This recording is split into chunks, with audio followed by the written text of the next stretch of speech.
राधे राधे, जय श्री कृष्ण। आप देख रहे हैं तिलक पत्रकार, मैं हूं आपके साथ सुशील गोस्वामी। हमारे साथ मौजूद है उत्तर प्रदेश सरकार के कैबिनेट मंत्री, और मैं बता दूं उत्तर भारत का सबसे बड़ा मेला गोवर्धन का मुड़िया पूर्णा मेले के नाम से जाना जाता है, जो कि 17 तारीख से प्रारंभ हो रहा है। उसकी तैयारियों को लेकर हमारे मंत्री जी लक्ष्मीनारायण चौधरी ने खुद गोवर्धन का परिक्रमा कर वहाँ की स्थितियों को जाना, बारीकियों को समझा कि अभी क्या कमी रह गई है, क्योंकि करोड़ों लोग आएंगे, उन्हें कोई किसी प्रकार की कमी महसूस ना रहे। ये दायित्व खुद उत्तर प्रदेश के मुख्यमंत्री ने उन्हें सौंपा है। तो खुद लक्ष्मीनारायण जी ने गिरिराज जी की सप्तकोशीय परिक्रमा करके वहाँ धरातल पर जाकर व्यवस्था देखी। आइए जाने मेले को लेकर क्या इंतजाम किए जा रहे हैं, क्या निर्देश दिए गए हैं, बता। कल स्वयं मैं शाम को गोवर्धन गया था। मेरी इच्छा हुई थी कि हमारे उत्तरी भारत का सबसे बड़ा मेला है, इसकी व्यवस्थाओं को भी जांचा परखा जाए, और इसी बहाने गिरिराज महाराज की कृपा हो गई, परिक्रमा लग गई। तैयारियां हमारी पूरी चल रही हैं। हमारा प्रथम लक्ष्य है सुरक्षा और सुविधा। प्रत्येक श्रद्धालु को सुरक्षा मिले और उन्हें खाने की, पीने की, मूत्रालय की, इसकी सबकी सुविधा भी मिले, शौचालय की सुविधा भी मिले सबको। दूसरे मैंने बताया, जगह जगह हमने बैरियर वो बनवाए हैं और पोस्ट भी बनवाए हैं।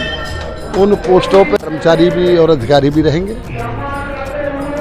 सफाई का विशेष ध्यान के लिए मैंने निर्देश दिए हैं। सफाई विशेष रूप से रहनी चाहिए, चूँकि हमारी भारत की संस्कृति में परंपरा है भंडारों की। भंडारे लगने से क्योंकि सबको भोजन भी उपलब्ध हो जाता है, भंडारों की जगह भी निश्चित हुई हैं, और उनके साथ हमने बड़े बड़े डस्टबिन रखने के लिए भी कहा है कि वहाँ बड़े बड़े डस्टबिन रखे जाएं, क्योंकि ये मेला कम से कम 5 दिन चलता है। इसलिए इन 5 दिनों में कई 100 सफाई कर्मी भी वहाँ लगा दिए गए हैं। पूरा प्रबंध किया जा रहा है। कितनी भीड़ आने की उम्मीद है इस बार? मेरा अपना मानना यह है कि इस साल कम से कम 2 करोड़ श्रद्धालु परिक्रमा के लिए आएंगे, और 2 करोड़ श्रद्धालु आने की वजह से ही हमने जो मीटिंग भी की गोवर्धन में, मेरी अध्यक्षता में हुई थी, उसमें भी मैंने ये निर्देश दिए थे कि जब कभी भी आवश्यकता यहाँ ऐसी भी पड़ी हैं, जब हमको पलवल भी ट्रैफिक रोकना पड़ा है, भरतपुर ट्रैफिक रोकना पड़ा है, डीग ट्रैफिक रोकना पड़ा है, आगरा भी ट्रैफिक रोकना पड़ा है, तो मैंने ये भी निर्देश दिए हैं कि यदि आवश्यकता पड़े तो हमें इसके लिए भी तैयार रहना चाहिए कि हरियाणा बॉर्डर हो, चाहे पलवल तक हो, चाहे आगरा तक हो, वहाँ भी ट्रैफिक रोक दिए जाएँ, लेकिन किसी भी तरह से श्रद्धालुओं को असुविधा ना हो। जैसे अभी भीड़ को लेकर हादसे में घटना हुई है, तो इसको लेकर क्या एहतियात? देखिए, ये ब्रज भूमि है, यहाँ ऐसी कल्पना हम नहीं करते हैं कि किस तरह की कोई घटना हो। यहाँ तो राधा जी स्वयं ब्रज की राजा हैं, वो स्वयं व्यवस्था को संभालती हैं, इसलिए यहाँ किसी प्रकार की इस तरह की कोई आशंका हमको नहीं है। लेकिन फिर भी एहतियात के तौर पर हजारों पुलिसकर्मी और अधिकारी हमने लगाए हैं। एहतियात के तौर पे हमारे डीएम, एसएसपी सब मौके पे उपलब्ध रहेंगे, और मैंने कहा है आईजी और कमिश्नर भी मौके पे उपलब्ध रहें। पूरी व्यवस्था है। श्रद्धालुओं को जितनी सुविधा, जिस तरह से उत्तर प्रदेश के प्रयागराज कुंभ में दी गई, उसी तरह की व्यवस्थाएं लगभग हम देने की सोच रहे हैं। मिनी कुंभ कहते हैं इसको भी, जिससे ये मिनी कुंभ है ही, इसमें तो कोई संदेह नहीं है। वो कुंभ तो महीनों चलता है, लेकिन ये कुंभ 5 दिन का रहता है, और 5 दिन में जितने यहाँ श्रद्धालु आते हैं उतने तो वहाँ 5 दिन में संभवतया नहीं आ पाते हैं। इसलिए ये भी, इसे मिनी कुंभ कह लो, दूसरा कुंभ कह लो, कैसे ही कहो, लेकिन ये ब्रजभूमि का और उत्तरी भारत का सबसे बड़ा कुंभ नहीं, महाकुंभ है।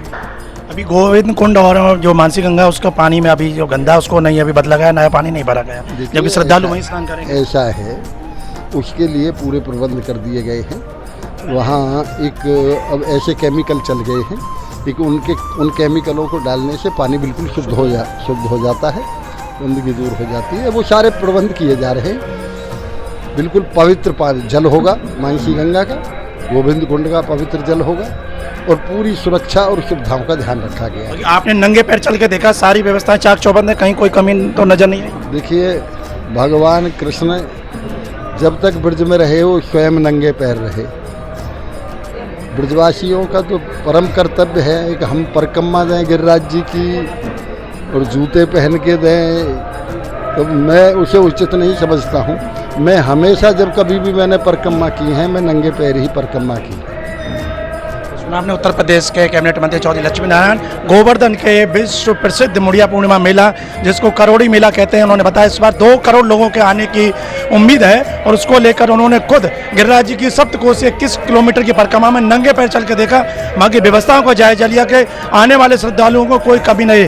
उत्तर प्रदेश के मुखिया योगी आदित्यनाथ ने यह जिम्मेदारी चौधरी लक्ष्मी नारायण को सौंपी है, तो उन्होंने खुद जाकर वहाँ सारी व्यवस्था देखी और उन्होंने जैसा बता दिया कि किसी भी तरह की कोई कमी नहीं रही जाएगी, सब इंतजाम चाक चौबंद कर दिए, व्यवस्थाओं को अंतिम रूप दिया जा रहा है। और ये मेला 17 जुलाई से शुरू होगा, जो कि 22 जुलाई तक चलेगा और 21 जुलाई की पूर्णिमा है, जिसको मुड़िया पूर्णिमा के नाम से भी जाना जाता है और गुरु पूर्णिमा के नाम से भी जाना जाता है, और उसको लेकर उत्तर प्रदेश सरकार की ओर से पूरे इंतजाम कर लिए गए हैं। तिलक पत्रिका के लिए अपने साथी कैमरा पर्सन रिंकू वर्मा के साथ गोवर्धन से मैं सुशील गोस्वामी।